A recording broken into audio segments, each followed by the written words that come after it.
Hello everyone, welcome to Study Bomb and today we will cover class 8 Geography chapter 1 Resources.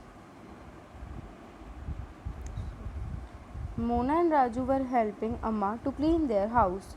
Look at all these things: clothes, utensils, food grains, combs, the bottle of honey, books. Each of these has a use, said Mona.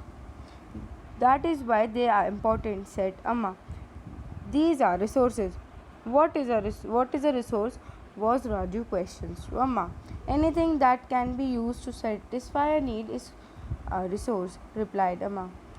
Look around you and observe. You will be able to identify many types of resources. The water you drink when you are thirsty, the electricity you use in your house, the rickshaw you use to get home from school, the textbook you use to study are all resources.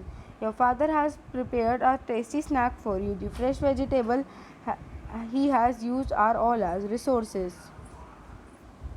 तो यहाँ पे एक story बताई गई है कि एक बार मोना और राजू दो बच्चे अपने अम्मा के साथ अपने घर को क्लीन कर रहे थे। तो मोना बोलती है कि देखो ये क्लोथ्स यानी कपड़े, यूटेंसिल्स और खाना और ये बॉटल ऑफ हनी और किताबें, इन सब का एक यूज़ है, यानी कि इन सब चीज़ों को हम यूज़ करते हैं.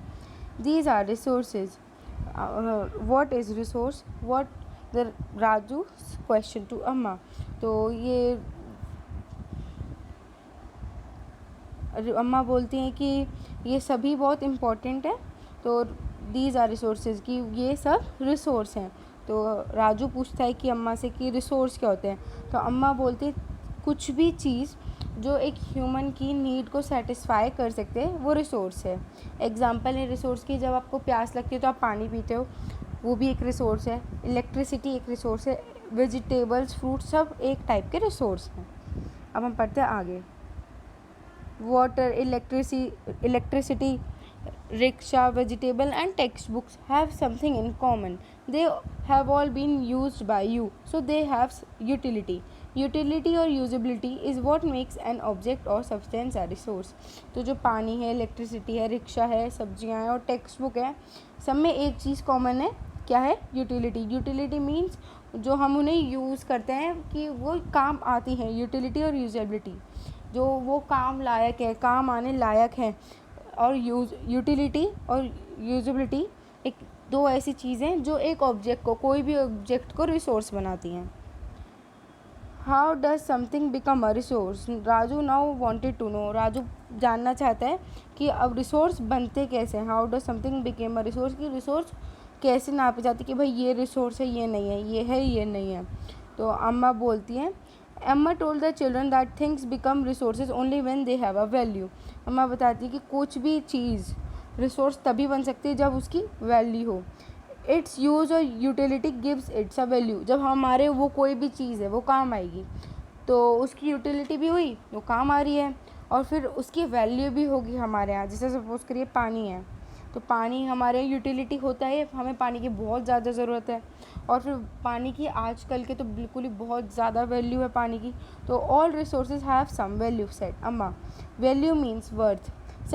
some resources have economical value, some do not. For example, metal may have an economical value, a beautiful landscape may not, but both are important and satisfy human need.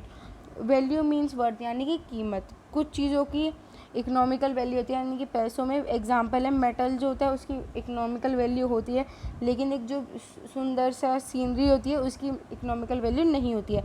लेकिन दोनों ही चीज़ें इंपॉर्टेंट है और दोनों ही चीज़ें रिसोर्स हैं और दोनों ही चीज़ें ह्यूमन की नीड को सेटिस्फाई भी करती हैं. अब हम पढ़ते हैं यहाँ से. Some resources can become economically valuable with time. Your grandmother's home remedies have no commercial value today, but it may are patented and sold by a medical firm tomorrow. They could become economically valuable. तो बहुत सारी चीज़ होती है जिनकी आजकल economical value नहीं है लेकिन फ्यूचर में जाके हो सकती है. जैसे सपोज करें आपकी ग्रैंड मदर की कोई भी रेमेडी हो, अभी उसकी कोई भी कमर्शियल वैल्यू नहीं है, लेकिन ऐसा हो सकता है बाद में जाके कोई उसे मेडिकल कोई भी कंपनी हो, फर्म हो, उसे पसंद आ जाओ, वो इफ़ेक्टिव हो, तो उसे पेटेंटेड कर लें, यानी कि वो उसे अपने नाम कर लें. और अगर कोई भी और उसे यूज़ नहीं कर सकता और अगर करेगा तो वो उन्हें एक पैसे देने पड़ेंगे.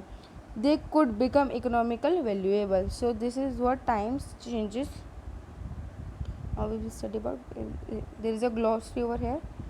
Technology, it is the application of latest knowledge and skill in doing or making things. तो जो टेक्नोलॉजी अभी लेटेस्ट एप्लीकेशन है समझिए, जिसमें कुछ भी पेज आते हैं, स्किल आते हैं, और जिससे हम किसी भी चीज़ को पैदा कर सकते हैं. यहाँ पे एक्टिविटी दी गई है, अब हम यहाँ से पढ़ते हैं. Time and technology are two important factors that can change substance into resource. Time और टेक्नोलॉजी के दो ऐसी चीज़ हैं जो किसी भी चीज़ को टाइम के साथ बदल के एक रिसोर्स में, किसी भी सब्सटेंस को रिसोर्स में बदल सकती हैं.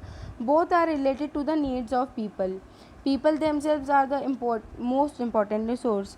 दोनों ही चीज़ें, टाइम और टेक्नोलॉजी, वो नीड है पीपल की, यानी ज़रूरत है, और पीपल खुद में यानी कि इंसान खुद में भी एक बहुत ही इंपॉर्टेंट रिसोर्स है. It is their ideas, knowledge, invention and discoveries that lead to creation of more resources. और जो आइडियाज़ हैं, यानी कि उनके दिमाग में कुछ भी आता है, आइडिया, नॉलेज, उनके पास थिंकिंग कितनी है, वो उनके इन्वेंशन, जो वो नए नए आविष्कार करते हैं, और डिस्कवरीज, जो वो नई नई चीज़ें खोते हैं, यही सब चीज़ें हैं जिन्होंने नए रिसोर्सेज को बनाया है. अब हम पढ़ेंगे यहाँ से. Each discovery of invention leads to many others.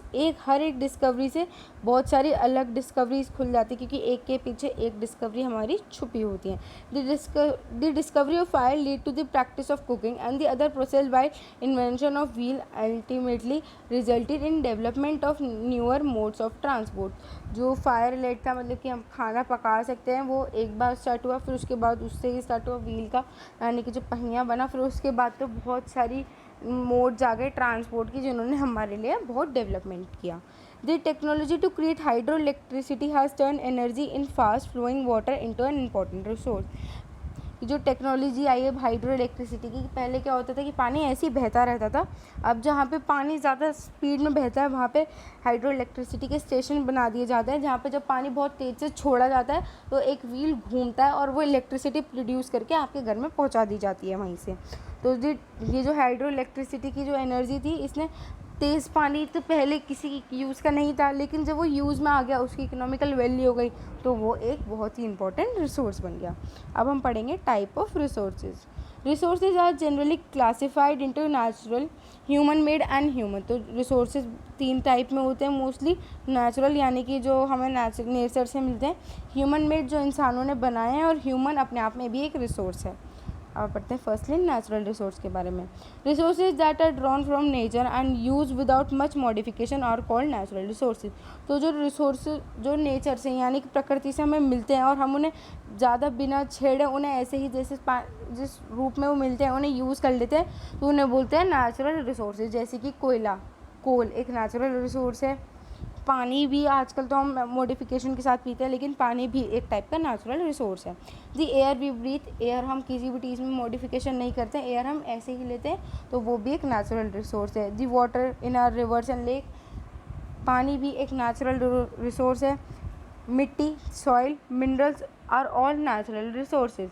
Many of these resources are free gifts of nature and can be use directly.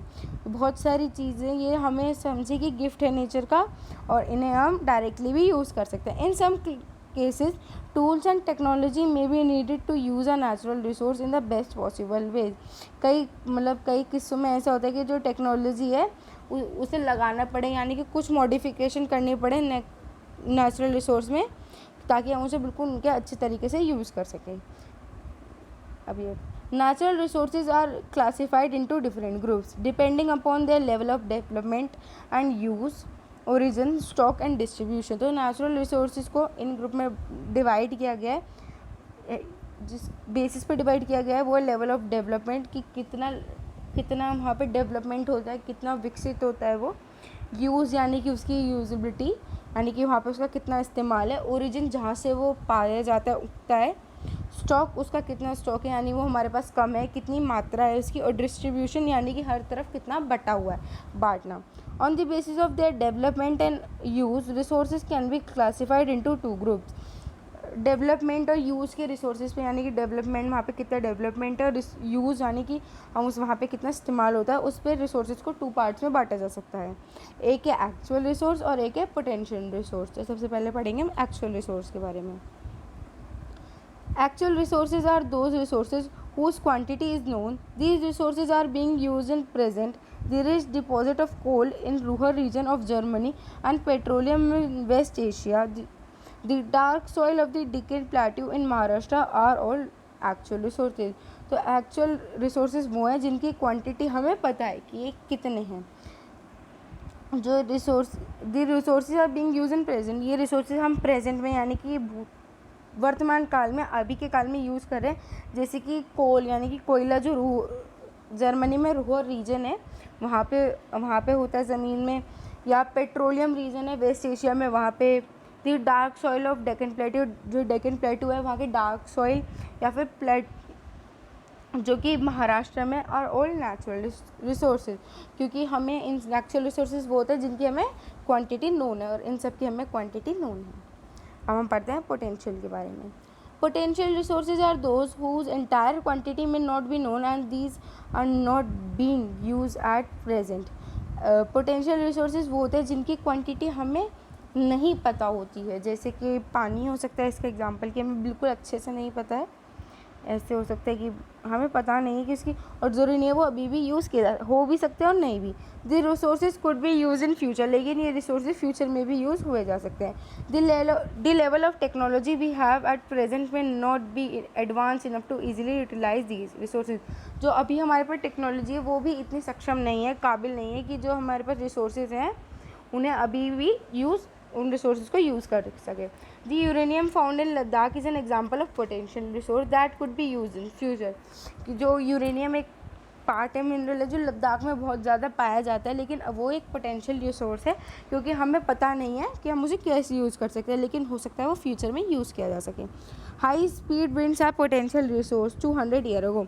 जो हाई तेज़ हवा थी, जो उसकी स्पीड जिसे वो हाइड्रो इलेक्ट्रिसिटी बन गई, ऐसी जो पानी की बहुत तेज़ पानी की हाइड्रो इलेक्ट्रिसिटी बन गई, उससे यूज़ हो जाता है। ऐसी हवा जब बहुत तेज़ होती है तो उसकी जो एनर्जी थी वो 2 साल पहले वो रिसोर्स नहीं थी। Today they are actual resource and wind farm generate energy using wind mills. आपने कई जगह ऐसे जो फिगर 1.1 में विंड मिल्स देखे होंगे, ये विंड एक टाइप का रिसोर्स बन चुका है। विंड 1.1 में आप देख सकते हैं विंड मिल, ये हवा के प्रेशर से घूम के इलेक्ट्रिसिटी जनरेट करते हैं। जैसे कि नीदरलैंड में भी यहाँ पे लिखा है, एग्जाम्पल दिया गया है, यू विल फाइंड सम इन नेगरकोइल इन तमिलनाडु। नेगरकोइल नाम की कोई जगह है तमिलनाडु में, वहाँ पे आप इन्हें पता कर सकते हैं, या गुजरात कोस्ट में, यानी कि जो गुजरात का समुद्री एरिया उसमें। Based on their origin resource can B abiotic और बायोटिक। ओरिजिन यानी कि जहाँ वो उगते हैं उसके बेस पे भी रिसोर्सेज एक तो एबायोटिक हो सकते हैं या बायोटिक हो सकते हैं। Abiotic resources are non living while biotic resources are living. Abiotic resources होती है जो चीज़ जीती नहीं है, और बायोटिक होती है जो जीती है। जैसे एबायोटिक हो सकती है आपकी कोई भी कार, या आपका बेड, या आपकी पेंसिल, और बायोटिक हो सकते हैं आपका कोई भी पेट या आप खुद। Soil, rocks and minerals are abiotic. जो सॉइल होती है, मिट्टी, पत्थर, या जो मिनरल होता है एबायोटिक होते हैं क्योंकि वो ज़िंदा नहीं होते, लेकिन जो प्लांट्स हैं, एनिमल हैं, वो बायोटिक रिसोर्स होते हैं। Natural resources can be broadly categorise into renewable and non renewable resources. जो नेचुरल रिसोर्सेज होते हैं वो बेसिकली 2 पार्ट में कैटेगराइज यानी बांटे जा सकते हैं, एक है रिन्यूएबल और एक है non renewable. Renewable resources are those which get renewed और रिप्लेनिश क्विकली। रिन्यूएबल रिसोर्सेज वो होते हैं जो कि वापस बन जाते हैं या उग जाते हैं, जहाँ भी जिस भी पार्ट में उगते हैं, उग जाते हैं या बन जाते हैं बहुत आराम से, बहुत जल्दी से। Some of these are unlimited and are not affected by human activities. और कुछ तो ऐसे होते हैं जो अनलिमिटेड है, यानी कि हम इन्हें पता नहीं कर सकते कितने हैं, और हम कितना भी उन्हें यूज़ कर लें वो ह्यूमन एक्टिविटीज़ से इफ़ेक्ट नहीं होते हैं। Such as solar and wind energy, जैसे कि सोलर यानी कि धूप की रोशनी वाली एनर्जी, और जो विंड यानी कि जो हवा बहती है उसकी energy. Yet careless use of certain renewable resources like water, soil and forest can be affect their stock. हाँ, कुछ रिन्यूएबल रिसोर्सेज ऐसे हो सकते हैं जैसे कि पानी, मिट्टी और फॉरेस्ट यानी कि जंगल हो सकते हैं, अगर हम इनका केयरलेसली यानी बिना उन्हें परवाह के उनका यूज़ करेंगे तो शायद फ्यूचर में जाके वो उनका जो स्टॉक है यानी कि उनकी जो मात्रा है उसे इफ़ेक्ट कर सके। Water seems to be an unlimited renewable resources. Water हमें ऐसा लगता है कि अनलिमिटेड यानी कि वो ख़त्म ही नहीं होता, unlimited renewable resources. But storage and drawing up of natural water source is an major problem in many parts of the world.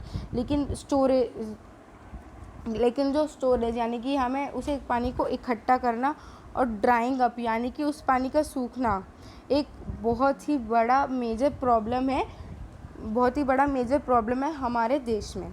अब हम पढ़ेंगे नॉन रिन्यूएबल रिसोर्सेज के बारे में।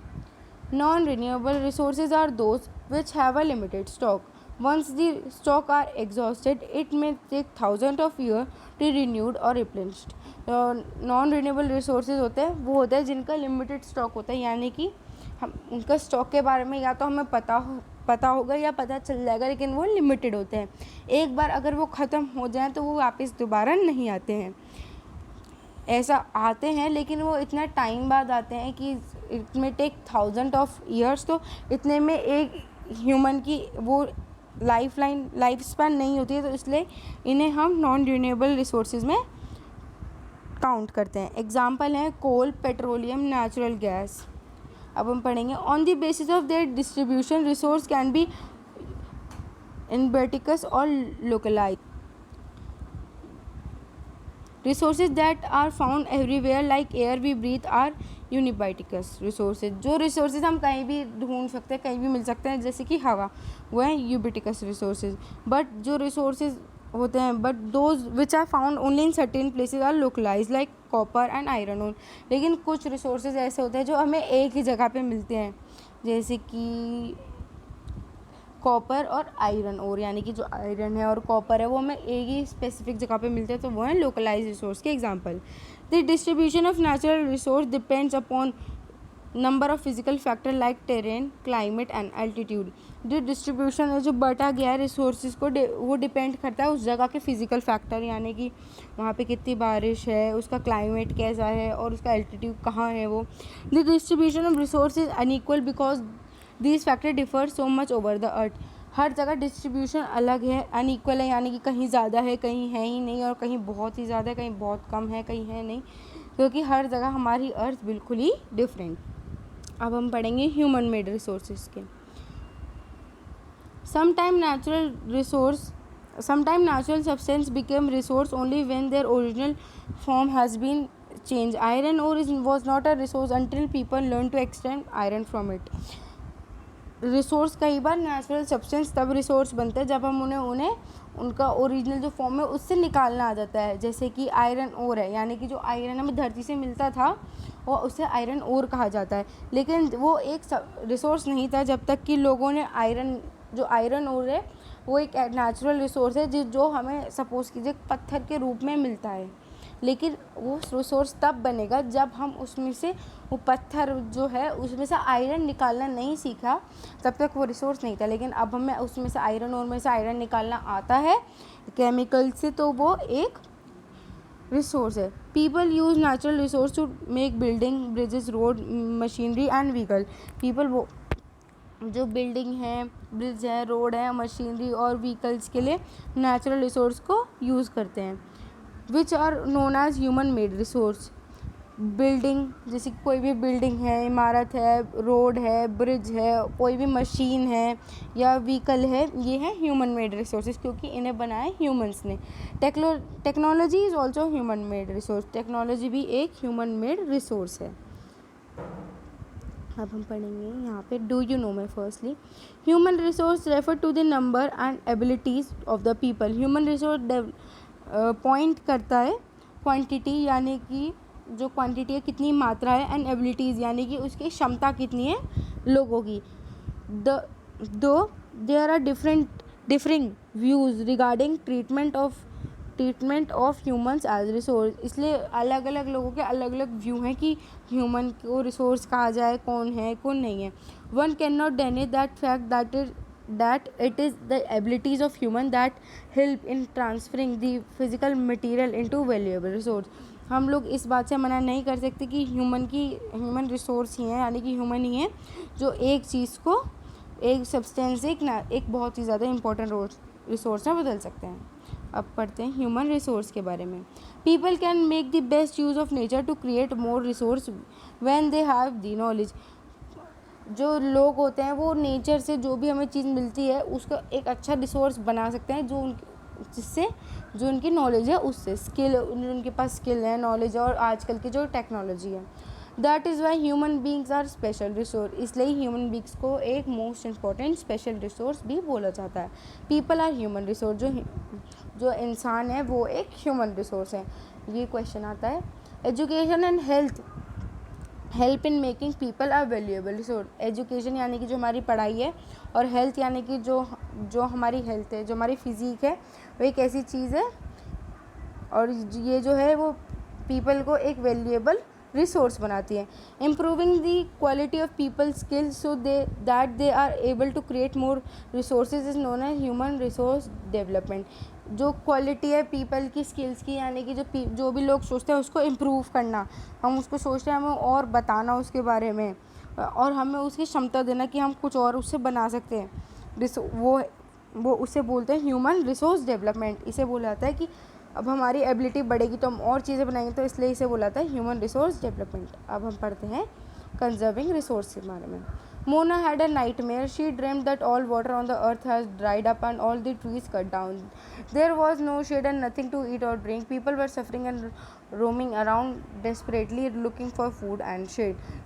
She told her mother about the dream. Amma can this really happen? She asked. तो एक बार कोई लड़की है मोना, उसने एक रात में सपना देखा कि सब कुछ सूख गया है, पानी, सब लोग मर रहे हैं और सब लोग इधर उधर खाने के लिए भाग रहे हैं। तो अपनी मदर से इसके बारे में पूछती कि ऐसा हो सकता है, तो उसकी मदर रिप्लाइड करती कि हाँ ऐसा हो सकता है। If we are not careful then even renewable resources can be very scarce and the non renewable ones can be definitely get exhausted। उसकी अम्मा बोलती कि ऐसा हो सकता है अगर हम जो रिन्यूएबल रिसोर्सेज है, जो रिसोर्सेज वापस आ सकते हैं, अगर हम उन्हें अच्छे से यूज़ ना करें, केयरलेसली, भाई कुछ भी है जैसे हम लोग इलेक्ट्रिसिटी खुली छोड़ देते हैं या कुछ भी रिसोर्सेज को अच्छे से यूज़ ना करें, तो वो भी स्केयर हो सकते हैं, यानी कि वो भी गायब हो सकते हैं। और जो नॉन रिन्यूएबल है, जो रिसोर्सेज वापस नहीं आ सकते, वो तो पक्का से ही गायब हो जाएंगे।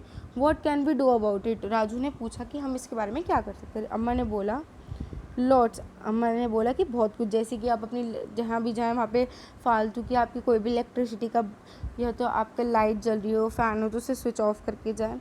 पानी वेस्ट ना करें, ये सभी एक टाइप के रिसोर्स ही हैं। Using resource carefully and giving them time to get renewed is called resource conservation. हम रिसोर्स को ध्यान से यूज़ करें और उन्हें थोड़ा टाइम दें कि वो वापस उग जाए या वापस आ जाए, उसे बोलते हैं resource conservation. Balancing the need to use resource and also conserve them for future generation is called sustainable development. कि अगर हम जो बैलेंसिंग है, यानी कि हम जो रिसोर्स यूज़ कर रहे हैं, हम उसको बैलेंस करें कि भाई हम ज़्यादा यूज़ ना करें और उन्हें फ्यूचर के लिए भी बचा के रखें, जो हम फ्यूचर जनरेशन आएगी उसे भी उनके लिए भी बचा के रखें, तो उसे बोलते हैं sustainable development. There are many ways of conserving resource. Each person can contribute by reducing consumption, recycling, reusing the things. Ultimately it makes a difference because all our lives are linked। हम हर एक जना बलिदान दे सकता है ये करके कि भाई उसको जो आप यूज़ करो उसका यूज़ करने की कम करो, उसका यूज़ जितना कम से कम करो, रिसाइकिल करो, उसे वापस रिसाइकिल करो और उन्हीं चीज़ को यूज़ करते रहो जब तक वो ख़त्म नहीं हो जाती हैं। उसी शाम जो बच्चे हैं उन्होंने बेकार न्यूज़पेपर से कुछ शॉपिंग बैग बनाए और पैकेट्स बनाए और बोले कि बास्केट भी बनाए और बोलते हैं कि जिन फैमिलीज़ को हम जाते हैं हम उन्हें कुछ ये देंगे। After all it is for a very good cause said Mustafa. और मुस्तफ़ा बोलती है कि हाँ एक बहुत अच्छी बात है, to save our resource and to keep our earth alive, कि हमारे रिसोर्स को बचाने के लिए भी और हमारी अर्थ को ज़िंदा रखने के लिए भी। I am going to be very careful not to waste water. वो बोलती कि मैं याद रखूँगी कि हमें इलेक्ट्रिसिटी वाटर वेस्ट नहीं करना चाहिए। पढ़ते हैं यहाँ से। The future of planet and its people is linked with our ability to maintain and preserve the life support system that nature provides। कि जो हमारी फ्यूचर है हमारे प्लानट का जो फ्यूचर है और हम आपस में लिंक हैं, क्योंकि हमारी एबिलिटी है कि हमारी क्षमता है कि हम उसे मेंटेन करे रखें और जो हमारे रिसोर्सेज है उन्हें फ्यूचर के लिए भी प्रिजर्व करके रखें, जो that the life support in system ये नेचर प्रोवाइड्स। और जो लाइफ सपोर्ट सिस्टम है यानी कि जो ज़िंदगी का सिस्टम है जो हमें नेचर ने प्रोवाइड किया है, therefore they it is our duty to ensure that, इसलिए ये हमारी ड्यूटी है ये बिल्कुल पक्का करने की, that all uses of renewable resource are sustainable, जो भी रिन्यूएबल रिसोर्स जो वापस आ सकते हैं वो भी सस्टेनेबल, यानी कि हमें उनको जितना कम से कम हो सके उतना यूज़ करना चाहिए और उन्हें फ्यूचर जनरेशन के लिए भी बचा के रखना चाहिए। The diversity of life on the earth is conserved, जो अलग अलग हमारी अर्थ पे जिंदगियाँ हैं वो एक कंजर्व्ड है। The damage to natural environment system is minimise, जो हम डैमेज करते हैं हमारे इन्वायरमेंट को वो कम से कम करना चाहिए जिस भी पॉसिबल वे में हो सके। अब हम कुछ वेज प्रिंसिपल पढ़ते हैं सस्टेनेबल डेवलपमेंट के। Respect and care for all form of life, respect करो और केयर करो हर फॉर्म यानी कि हर पार्ट लाइफ के। Improve the quality of human life, जो ह्यूमन लाइफ है यानी कि जो इंसान की ज़िंदगी है उसकी क्वालिटी को इम्प्रूव करना चाहिए। Conserve the earth Vitality and diversity, जो अर्थ की वाइटलिटी और डाइवर्सिटी यानी कि उसका जो अलग अलग पार्ट है उन्हें कंजर्व करना चाहिए। Minimise the depletion of natural resources, और जितना कम हो सके उतने ही नेचुरल रिसोर्स को कम से कम यूज़ करना चाहिए और उन्हें बदल के भी यूज़ नहीं करना चाहिए। Change personal attitude and practices toward the environment, हमें अपना एटीट्यूड और जिस भी तरीके से हम काम करते हैं उसे और बेटर बनाना चाहिए इन्वायरमेंट के लिए। Enable communities to care of their own environment, और कम्युनिटीज़ जो होती है कम्युनिटीज़ उन्हें बोलना चाहिए कि जो इन्वायरमेंट है उनके लिए उनकी केयर रखें। तो that's it, thank you all.